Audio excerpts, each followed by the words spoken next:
2016ની અંદર એનડીએ સરકારે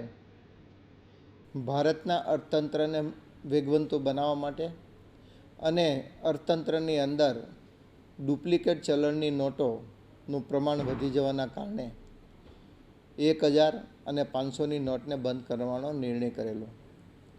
આ તાત્કાલિક અસરથી અમલમાં આવશે એવી જાહેરાતના કારણે સમગ્ર ભારતની અંદર અફડાતફડીનું વાતાવરણ થઈ ગયેલું. નાનાથી મોટા માણસ સુધીને તમામ લોકોને ઘણી મુશ્કેલીઓનો સામનો કરવો પડ્યો હતો. પરંતુ ગઈકાલે એનડીએ સરકાર અને રિઝર્વ બેંક દ્વારા જે પ્રમાણે જાહેરાત કરવામાં આવી છે, 23 મેથી 30 સપ્ટેમ્બર સુધી કોઈ પણ બેંકની અંદર 20,000ના જથ્થા સાથે એની એમાઉન્ટ સાથે લોકો રકમ જમા કરાવી શકશે. તેમજ 2000ની નોટ જમા કરાવીને સામે નવી નોટ એટલે 500ની નોટ પણ રિઝર્વ બેંકને અથવા બાકીની અન્ય બેંકોમાંથી તમને મળી શકશે. આ નિર્ણય સરકાર અથવા રિઝર્વ બેંકના કારણે લેવાયેલો નિર્ણય છે. આ નિર્ણય પાછળનો આશય કે નોટ 2016ની અંદર 2000ની નોટ છપાયેલી. નોટની આયુષ્ય 4 થી 5 વર્ષની હોય છે. આ એક રીઝન આપવામાં આવ્યું હતું. અને બાકીનું રીઝન એ છે કે જે સર્ક્યુલેશન રિઝર્વ બેંક દ્વારા 2000ની નોટ છાપવામાં આવી છે એટલું સર્ક્યુલેશન માર્કેટની અંદર એનો યુઝ નથી, દેખાતું નથી. પરંતુ આ નિર્ણયના કારણે મારું ચોક્કસ માનવું છે કે ડાયમંડ ઇન્ડસ્ટ્રીની અંદર આવી કોઈ મોટી ઇફેક્ટ નહીં પડે. નાના નાના વેપારો જે થતા હોય છે, આમ તો ડાયમંડ ઇન્ડસ્ટ્રી 100% બેંક આધારિત ઇન્ડસ્ટ્રી છે. 100% લીગલી ઇમ્પોર્ટ થાય છે અને બાકીનું એક્સપોર્ટ પણ બેંકના આધારિત લીગલી એક્સપોર્ટ થતું હોય છે.